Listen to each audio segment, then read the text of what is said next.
Hello दोस्तों, नमस्कार। Motivation study के ऑफिशियल यूट्यूब चैनल में आप सभी का स्वागत है। देखिए, बात करेंगे आपका एमपीटेट या संविदा शिक्षक वर्ग 3 का है, सीटेट एग्जाम, रीट, सभी एग्जाम्स के लिए देखिएगा आपका हिंदी शिक्षण या हिंदी पेडागोगी आपसे पूछा जाता है। बहुत ही इंपॉर्टेंट 31 प्रश्नों का ये पूरा एक सेशन रहने वाला है। डिटेल में समझेंगे कि क्या कुछ आपका क्वेश्चन पूछे जाते हैं, प्रीवियस ईयर में क्या क्वेश्चन पूछे गए थे। वीडियो को पूरा देखिएगा, वीडियो को पूरा देखते हैं आप तो बहुत ही इंपॉर्टेंट क्वेश्चंस आपको देखने को मिलेंगे। इससे पहले चैनल पर नए हैं तो चैनल को सब्सक्राइब करके बेल बटन के अंतर्गत ऑल नोटिफिकेशन को आप ऑन कर लीजिएगा। ऑल नोटिफिकेशन से क्या होगा कि जो भी वीडियो आपको अपलोड करके जब सेंड किया जाता है आपको, तो नोटिफिकेशन जो है वो आपको मिलता रहेगा। सब्सक्राइब करने के बाद ऑल नोटिफिकेशन को ऑन करना है। बात करेंगे क्वेश्चन क्या कहता है। पहला क्वेश्चन आपके सामने है, शिक्षण में इकाई का संप्रत्यय किसकी देन है। इकाई का संप्रत्यय जो है या इकाई का कॉन्सेप्ट जो है वो किसने दिया है कि जो भी शिक्षण होगा वो इकाइयों में होगा। ब्लूम है, जॉन डीवी है, मॉरिसन है या हर्बर्ट है। बताइए क्या सही आंसर होगा।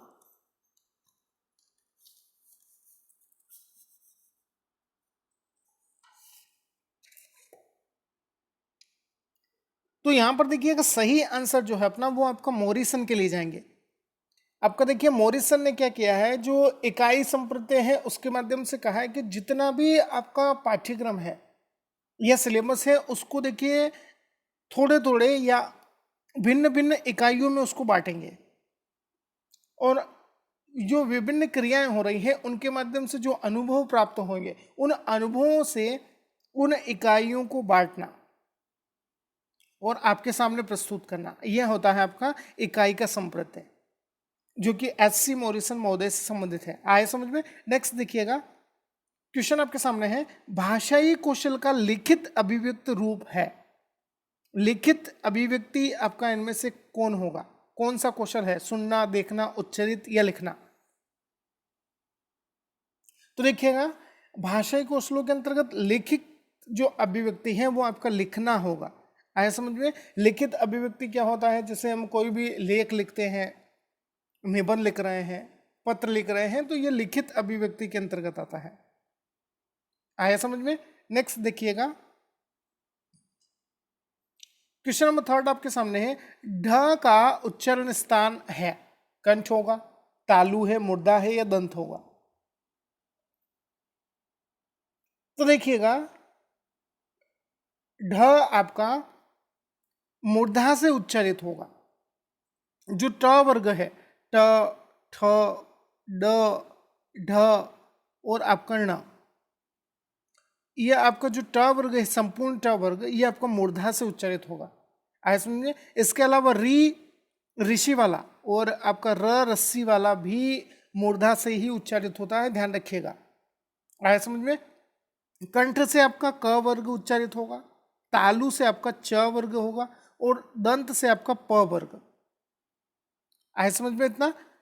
जो ढ है ढक्कन का, ये आपका मूर्धा से उच्चारित होगा, ध्यान रखिएगा। नेक्स्ट देखिएगा, क्वेश्चन पूछा है, पाठ्य पुस्तक का अध्ययनात्मक पक्ष कौन सा है। देखिएगा पाठ्य पुस्तक में से आपका कौन सा जो पक्ष है जो अध्ययन के लिए उपयोग में आता है। पुस्तक का आकार प्रकार होगा, मुख पृष्ठ है, जिलद है, जिलद होगा, ये जिल नहीं है, जिलद, या फिर प्राकतन होगा। बताइएगा। तो अध्ययनात्मक पक्ष जिससे हम अध्ययन कर सके वो कौन होगा, बताइएगा।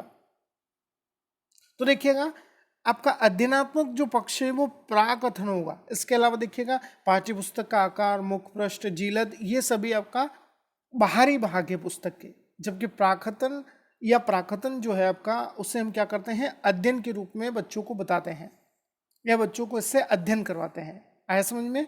अध्ययनात्मक पक्ष कौन सा है, एक पाठ्य पुस्तक या बुक के अंदर प्राकथन होगा। नेक्स्ट देखिएगा, क्वेश्चन है, वैचारिक सामग्री कौन सी है। बताइएगा, बहुत ही इंपॉर्टेंट है। वैचारिक सामग्री इनमें से कौन सी होगी। संरचना है, मूल विषय वस्तु है, शब्दावली है या व्याकरणिक होगी। बताइए। तो देखिए वैचारिक विषय वस्तु ये सामग्री जिसपे हम विचार कर सके, तो ये आपका मूल विषय वस्तु होगी। आया समझ में? अपना यहाँ पर बी ऑप्शन सही होगा। वैचारिक सामग्री मूल विषय वस्तु होता है आपका, कि जो आप पढ़ाना चाहते हैं, जो हम बच्चों को देना चाहते हैं किसी टॉपिक से, उसका मूल या सारांश क्या है, वह आपका मूल विषय वस्तु के अंतर्गत आता है, जो एक कह सकते हैं कि मुख्य सामग्री है पाठ्यक्रम के अंतर्गत। बहुत ही इंपॉर्टेंट है। नेक्स्ट देखिएगा, श्रव्य दृश्य साधन है, चलचित्र है, चित्र विस्तारक है, या रेखा चित्र होगा, बताइए। तो श्रव्य दृश्य साधन की बात करें तो आपका चलचित्र जो है, आपका पहला जो ऑप्शन यहां पर आ रहा है नजर, चलचित्र या सिनेमा हम जिसे कहते हैं, ये श्रव्य दृश्य दोनों होगा, ध्यान रखिएगा। जबकि आपका चित्र विस्तारक और रेखा चित्र है केवल आपका दृश्य सामग्री है, ध्यान रखिएगा। ये तीनों जो है आपका ये दृश्य सामग्री है केवल, जबकि चलचित्र या सिनेमा हम जिसे हम कहते हैं, यह आपका दृश्यात्मक और श्रव्यात्मक दोनों पक्षों में रहता है, ध्यान रखिएगा। नेक्स्ट देखिएगा, क्वेश्चन है, नाटक का संबंध किस ज्ञानेंद्रिय से है? जो हम नाटक देखते हैं या स्कूल में विभिन्न आपका टॉपिक के ऊपर विभिन्न नाटक होते हैं, नाटक प्रस्तुत किए जाते हैं विभिन्न पात्रों के द्वारा, तो उनमें देखिएगा क्या आपका ज्ञानेंद्रिय जो है वो उपयोग में लाई जाती है। मुंह होगा, कान व आंख दोनों प्रयोग में होंगे, या फिर आपका केवल आंख का प्रयोग होगा। तो बात करें नाटक के अंतर्गत, देखिएगा आपका आंख व कान व आंख यहाँ पर दोनों प्रयोग में लाएंगे, मतलब अपना सी ऑप्शन सही होगा यहाँ पर, ध्यान रखिएगा। इससे क्या होगा, देखिए नाटक क्या है कि हम कान से सुनते भी हैं, जो पात्र आपको संवाद के रूप में सुनाई देते हैं, और उन पात्रों के द्वारा जो अभिनय किया जाता है वो हम आंख से देखते हैं, इसलिए आपका देखिए दोनों ज्ञानेंद्रियों का प्रयोग होगा यहाँ पर। आया समझ में? नेक्स्ट देखिएगा, सत्र की समाप्ति पर प्रयुक्त मूल्यांकन कौन सा है? नियोजनात्मक मूल्यांकन होगा, निर्माणात्मक मूल्यांकन है, निदानात्मक मूल्यांकन है, या संकल्पनात्मक मूल्यांकन होगा, बताइएगा क्या अपना सही आंसर होगा। सत्र की समाप्ति पर कौन सा मूल्यांकन होता है? तो बिल्कुल सही है। देखिएगा सत्र की समाप्ति पर आपका संकल्पनात्मक मूल्यांकन होता है। ऐसा समझ में? संकल्पनात्मक मूल्यांकन के अंतर्गत शैक्षिक और सशैक्षिक दोनों पक्ष आपका यहाँ पर मौजूद रहते हैं। बच्चे ने कितना सीखा है साल भर के अंतर्गत, वह आपका सभी जो उसके पक्ष हैं उनका आपका अध्ययन जो है वो संकल्पनात्मक जो मूल्यांकन है उसके अंदर हम रखेंगे। आया समझ में? नेक्स्ट देखिएगा, क्वेश्चन कहता है ब्लूप्रिंट या ढांचा तैयार करने में उपयोगी नहीं है। क्या पूछा है? उपयोगी नहीं है पूछा है हमसे। ये नहीं का विशेष ध्यान रखिएगा। शिक्षक निर्मित सामग्री है, शिक्षण के लक्ष्य है, पाठ्य वस्तु के प्रकरण है, या प्रश्नों के प्रकार है।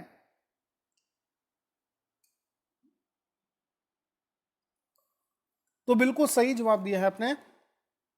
जो शिक्षक निर्मित सामग्री है, देखिए ब्लूप्रिंट क्यों तैयार किया जाता है? किसी भी परीक्षा को लेने से संबंधित या किसी भी परीक्षा का आयोजन होता है, उससे पहले क्या करता है टीचर, जितने क्वेश्चन पूछने हैं, जैसे 30 प्रश्न पूछने हैं, 50 पूछने हैं, 100 प्रश्न पूछते हैं, पूछा जाता है या पूछते हैं हम एज ए टीचर, तो क्या होता है उन प्रश्नों को पहले हम छांट लेते हैं, कई लिख लेते हैं हम कि ये प्रश्न हमें बच्चों को देना है। ब्लूप्रिंट तैयार किया जाता है। इसमें देखिए शिक्षक निर्मित जो सामग्री है वह आपका उपयोग में नहीं आएगी। जो भी पाठ्यक्रम होगा उसके अनुसार हम यहाँ पर बच्चों को प्रश्न देंगे। आया समझिए? इसके अलावा देखिए शिक्षण के लक्ष्य पूरे होंगे, पाठ्य वस्तु के प्रकरण उसमें पूछे जाते हैं। जो भी पेपर बनेगा वो आपका पाठ्य वस्तु या सिलेबस से ही आएगा। प्रश्नों के प्रकार भी उसमें शामिल रहेंगे कि आपका ज़्यादा से ज़्यादा आपका कौन से आप प्रश्न पूछते हैं, बहुविकल्पी पूछते हैं, अति लघु उत्तरीय पूछते हैं, लघु उत्तरीय पूछते हैं, निबंधात्मक पूछते हैं, इस तरह से। ऐसा समझ में? नेक्स्ट देखिएगा, क्वेश्चन बहुत ही इंपॉर्टेंट है, इसे वेरी वेरी इंपॉर्टेंट का टेक दीजिएगा। पूछा जाता है उपचारात्मक शिक्षण क्या है? सीखने संबंधी कठिनाइयों का ज्ञान प्राप्त करना, अध्यापन संबंधी कठिनाइयों को दूर करते हुए शिक्षण किया जाना, बालकों की वर्तनी संबंधी कठिनाइयों का पता लगाना या शिक्षक के विषय संबंधी कठिनाइयों का पता लगाना, बताइएगा।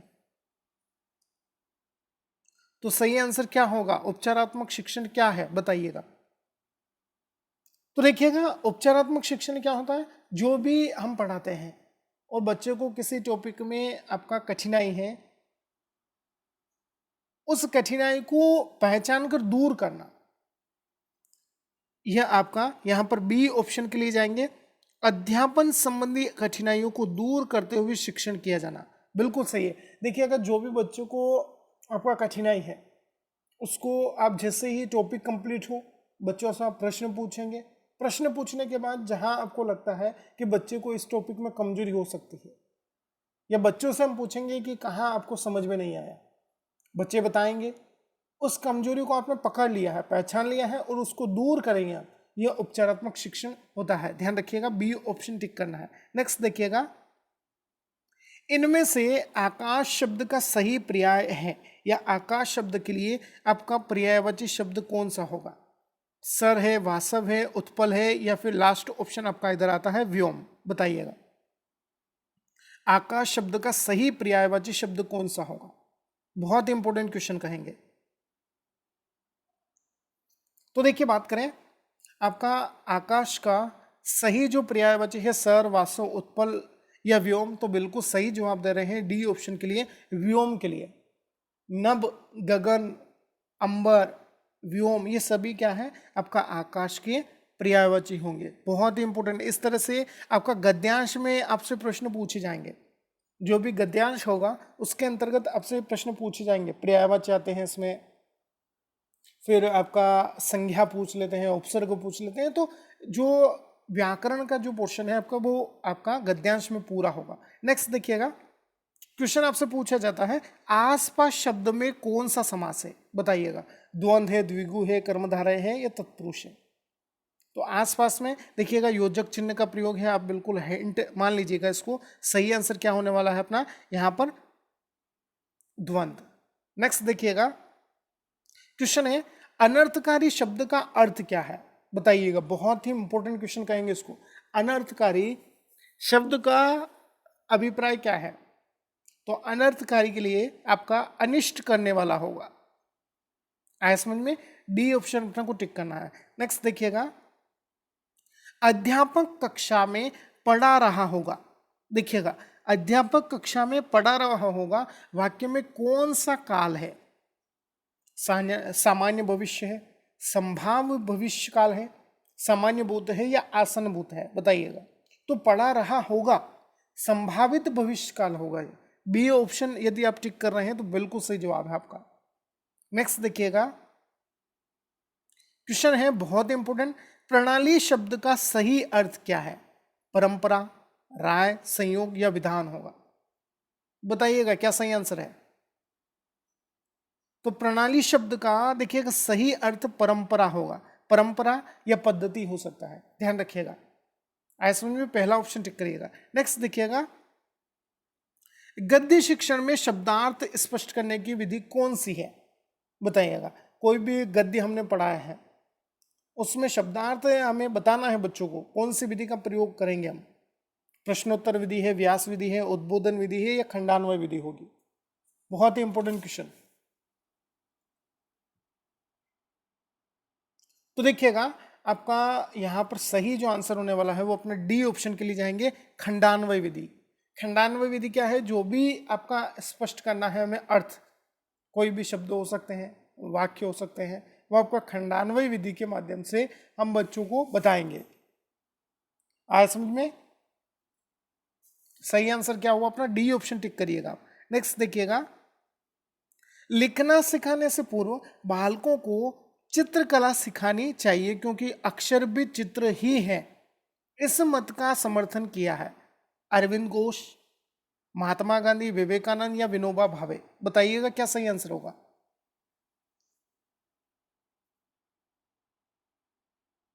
तो बिल्कुल सही जवाब है यहां पर आपका आंसर जो है, जिनका आंसर बी ऑप्शन के लिए जा रहे हैं, महात्मा गांधी, बिल्कुल सही है।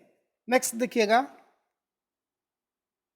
क्वेश्चन पूछा है आपसे, संश्लेषण विधि में सिखाने की प्रक्रिया है। वर्ण शब्द वाक्य आते हैं, वाक्य शब्द वर्ण आते हैं, शब्द वर्ण वाक्यों का प्रयोग होता है। ये शब्द वाक्य और वर्ण प्रयोग में आएंगे। बताइएगा क्या सही आंसर होगा। तो देखिएगा, संश्लेषण विधि के अंतर्गत आपका वर्ण शब्द वाक्य के माध्यम से जो भी हम सिखाना चाहते हैं बच्चों को, उनमें जो सिखाने की प्रक्रिया है उसमें शब्द होंगे, वर्ण होगा, शब्द होगा और फिर आपका वाक्य आता है। ध्यान रखिएगा, पहला ऑप्शन अपने को टिक करना है। नेक्स्ट देखिएगा, संयोजक शब्द से जुड़े हुए एक से अधिक साधारण वाक्यों से बनने वाला वाक्य क्या कहलाता है? मिश्र वाक्य होगा, संयुक्त वाक्य है, आश्रित वाक्य है या प्रधान वाक्य है?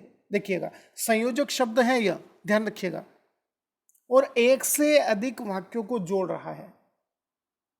तो यहां पर देखिए, बात करें जो संयुक्त वाक्य कहलाएंगे, ये आए समझे। संयुक्त वाक्यों को जोड़ने के लिए देखिएगा, सबसे पहले हम कह सकते हैं किंतु का उपयोग करेंगे, हम परंतु का उपयोग कर सकते हैं, फिर लेकिन का प्रयोग होगा, पर का प्रयोग होगा और आपका और का प्रयोग होगा। आया समझ में? ये संयुक्त वाक्य में संयोजक शब्दों का कार्य करते हैं।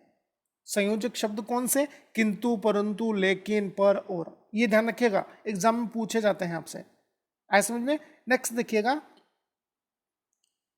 क्वेश्चन है, प्राथमिक स्तर पर हिंदी भाषा सिखाने के लिए सबसे आवश्यक क्या है? भाषा शिक्षक का भाषा ज्ञान हो, कक्षा में रंगीन पाठ्य पुस्तकें हो, कक्षा में प्रिंट समृद्ध परिवेश हो, या कक्षा में लिखित आकलन हो।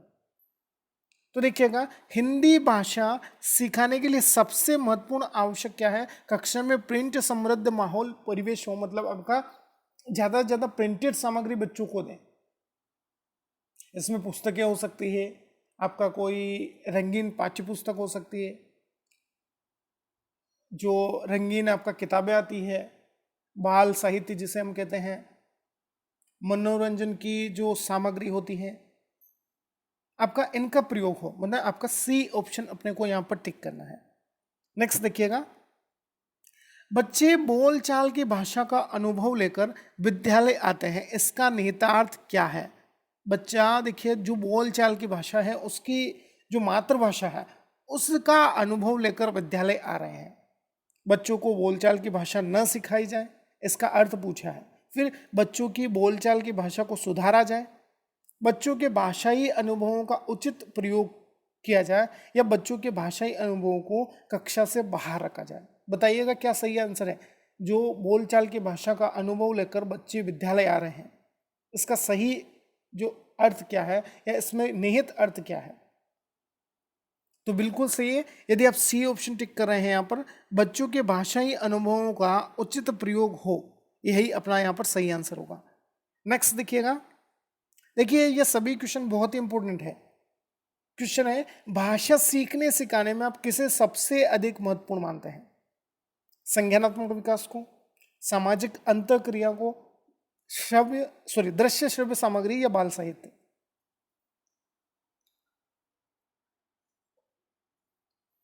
तो बिल्कुल सही है, यहां पर भाषा सीखने सिखाने में देखिए सामाजिक अंतःक्रिया यहां पर महत्वपूर्ण है। सामाजिक अंतःक्रिया मैंने आपका देखिएगा, बच्चा जब स्कूल में आता है तो वो सभी तरह के बच्चों से मिलता है, मतलब जो सामाजिकता का गुण है वो बच्चे में विकसित होता है। तो भाषा सीखने सिखाने में भी बच्चा देखिए, समाज से जब तक बच्चा जुड़ेगा नहीं वो भाषा नहीं सीख सकता है। तो सामाजिक अंतःक्रिया यहाँ पर सबसे महत्वपूर्ण है, ध्यान रखिएगा। नेक्स्ट देखिएगा, क्वेश्चन आपसे पूछा है, हिंदी भाषा शिक्षक का यह प्रयास होना चाहिए कि वे बच्चों को या बच्चों की भाषा संबंधी सहज रचना शक्ति को बढ़ने के अवसर दें। फिर बच्चों के मातृभाषा के स्थान पर हिंदी भाषा को कक्षा में स्थान दें। तो देखिए यहाँ पर ये ऑप्शन तो गलत हुआ। मातृभाषा के स्थान पर हिंदी भाषा को ही आप कक्षा में स्थान देंगे तो बच्चा अपनी जो स्वाभाविक सीखने की गति है उसको आपका यहाँ पर भूल जाएगा। पहली कक्षा या प्राथमिक स्तर पर बच्चे को मातृभाषा के माध्यम से ही हम शिक्षा देंगे, ध्यान रखिएगा। मातृभाषा को माध्यम बनाएंगे, मानक भाषा का प्रयोग करने से तो रहे नहीं हम। यहाँ पर बच्चों को शिक्षाप्रद बाल साहित्य पढ़ने के अवसर देंगे, ये भी प्राथमिक स्तर के लिए महत्वपूर्ण नहीं है। जबकि पहला ऑप्शन क्या कहता है, देखिएगा, बच्चों की भाषा संबंधी सहज रचना शक्ति को बढ़ने के अवसर देंगे। जो बच्चा अपने स्वाभाविक रूप से सीखना चाहता है, वो नए शब्द लाता है, नए शब्दों का प्रयोग करता है, वह सहज रचना शक्ति विकसित होगी बच्चे की। यहाँ पर ऐसा समझ में पहला ऑप्शन टिक करिएगा। नेक्स्ट देखिएगा, कक्षा 5 के बच्चों के भाषा आकलन के संदर्भ में आप किस सवाल को सबसे कमजोर मानते हैं? देखिए, भाषा आकलन के अंतर्गत क्या है, बच्चा अपनी सोच है, अपने विचारों को शामिल करता है। तो यहां पर देखिए, सबसे जो कमजोर हम मानते हैं, यहां पर देखिए एक रटा रटाया है क्वेश्चन, ईदगाह कहानी में हामिद ने मेले से क्या खरीदा था। तो ये आपका केवल सोच विचार से संबंधित प्रश्न नहीं है, केवल यहाँ पर पहले ही हमें पता है कि चिमटा खरीदा था। तो ये भाषा आकलन में सबसे कमजोर प्रश्न साबित होगा। इसमें बच्चों को देखिएगा, सोचना तो बिल्कुल नहीं पड़ रहा है, यहाँ पर सोचेगा नहीं बच्चा, सीधे बच्चे को पता है, वो बता देगा सीधे। जिन प्रश्नों में देखिएगा भाषा आकलन के प्रश्न क्या होते हैं, उनमें बच्चे को सोचना होता है, बच्चा क्या सोचता है वो मुद्दा रखता है, ध्यान रखिएगा। आए समझ में। नेक्स्ट देखिएगा, क्वेश्चन है, भाषा का अति महत्वपूर्ण प्रकार है, ब्लैंक दिया है, देखिएगा, सुनना है, अक्षर ज्ञान है, संप्रेषण है या लेखन है, बताइएगा क्या सही आंसर होगा। तो यहां पर देखिएगा कौन भाषा का सबसे महत्वपूर्ण प्रकार माना जाएगा, तो वह आपका संप्रेषण होगा। संप्रेषण के अंतर्गत आपका विचार एक दूसरे तक पहुंचाना होते हैं, आपके जो विचार हैं वो आप भाषा के माध्यम से एक दूसरे को बताते हैं। आया समझ में। नेक्स्ट देखिएगा, सुनने और लिखने की कुशलता का आपका यहां पर कहा गया है कि उपयोग करने का सबसे अच्छा तरीका क्या होगा। तो यहां पर देखिए उपयोग होगा, सुनने और लिखने की कुशलता का उपयोग होगा यहां पर करने का सबसे अच्छा तरीका क्या होगा। कविता सुनना और शब्दशः उसको लिखना, जो आपने कविता सुनी है उसको आपका शब्दशः मतलब वैसा का वैसा ही लिख देना। फिर कविता सुनकर बच्चों को प्रश्न के उत्तर लिखने के लिए कहना, फिर सुनी गई कहानी को अपने शब्दों में लिखना या सुनी गई कहानी को शब्दशः लिखना। बताइएगा क्या सही आंसर होगा। तो सही आंसर सुनी गई कहानी को अपने शब्दों में लिखना। बिल्कुल, जैसे कि मैंने आपको एक कहानी सुनाई है, कोई भी कहानी सुनाई है, आपने क्या उससे समझा है, उसे अपने शब्दों में लिखना, अपने विचार भी उसमें शामिल करना। तो यह सुनने और लिखने की कुशलता को आपका प्रभावी ढंग से उपयोग माना जाएगा, या प्रभावी ढंग से आपका यह उपयोग में लाएगा कि जो सुनने का कौशल है और लिखने की कुशलता है वो दोनों विकसित होंगे यहाँ पर। नेक्स्ट देखिएगा, क्वेश्चन है, मान्य पढ़ते समय कभी कभी वाक्यों शब्दों की पुनरावृत्ति कर रहा है, यह भाषाई व्यवहार दर्शाता है। जैसे कि आपका यहाँ लिखा है कि वह भोपाल जाकर वापस आया, इस तरह से ये पूरा एक पंक्ति लिखी है, वह भोपाल जाकर वापस आया। तो मान्य क्या कर रहा है, शब्दों को दोहरा रहा है, वाक्यों को दोहरा है, वह भोपाल जाकर, इस तरह से पूरा उसको पुनरावृत्ति कर रहा है या रिपीट कर रहा है। तो यहाँ पर हम कह सकते हैं कि वो समझ के साथ पढ़ने की कोशिश कर रहा है। ध्यान रखिएगा, समझ भी रहा है फिर पढ़ने की कोशिश कर रहा है। सी ऑप्शन टिक करिएगा। नेक्स्ट देखिएगा, भाषा सीखने का, या फिर लिखा है भाषा सीखने और भाषा अर्जित करने में अंतर होगा। क्या आपका मुख्य अंतर हो सकता है, भाषा सीखना और भाषा अर्जित करना, बताइए। तो देखिएगा, भाषा सीखना, हम माता पिता परिवार से जो भाषा या जो व्यवहार में प्रयोग में ला रहे हैं वह हम भाषा सीख रहे हैं मौखिक रूप से। जबकि भाषा अर्जित करना स्वाभाविक होता है, भाषा अर्जित करना आपका स्वाभाविक पक्ष है, ध्यान रखिएगा। तो यह भाषा का उपलब्ध परिवेश होता है। इसमें मुख्य जो अंतर है इनके आधारों पर सीखने और अर्जित करने में, यह उपलब्ध जो भाषा का उपलब्ध परिवेश है यह दर्शाता है। नेक्स्ट देखिएगा, डिस्ग्राफिया से प्रभावित बच्चों को मुख्य रूप से ब्लैंक दिया है, आपको कठिनाइयां होंगी सुनने में, बोलने में, लिखने में या पढ़ने में। तो बिल्कुल सही जवाब है आपका, पढ़ने में समस्या होगी बच्चे को। यहाँ पर बहुत ही इंपॉर्टेंट क्वेश्चन। ये आपका पठन विकार है, डिस्ग्राफिया। और डिसलेक्सिया क्या है, कमेंट बॉक्स में बताइएगा। नेक्स्ट देखिएगा, देखिए पठन विकार को तो आप बिल्कुल बहुत ही अच्छे ढंग से समझ लीजिएगा, पूछे जाते हैं एक न एक क्वेश्चन। तो नेक्स्ट क्वेश्चन है, प्राथमिक स्तर की हिंदी भाषा की पाठ्य पुस्तक आप किसे सर्वाधिक महत्वपूर्ण मानते हैं? देखिएगा, प्राथमिक स्तर पर हिंदी भाषा की जो पाठ्य पुस्तक है, इसे सबसे महत्वपूर्ण जो आपका तरीका है, क्या इसमें हम शामिल कर सकते हैं हिंदी भाषा की जो पाठ्य पुस्तक है प्राथमिक स्तर के लिए? तो देखिएगा, इसमें विभिन्न रूपों वाली या विविध रूपों वाली रचनाएं शामिल होना चाहिए, जो बच्चों के सर्वांगीण विकास और भाषा विकास को आपका मजबूती दे। भाई समझ में, डी ऑप्शन टिक करिएगा। नेक्स्ट क्वेश्चन है, बहुभाषिक कक्षा में बच्चों की भाषाएं होती हैं।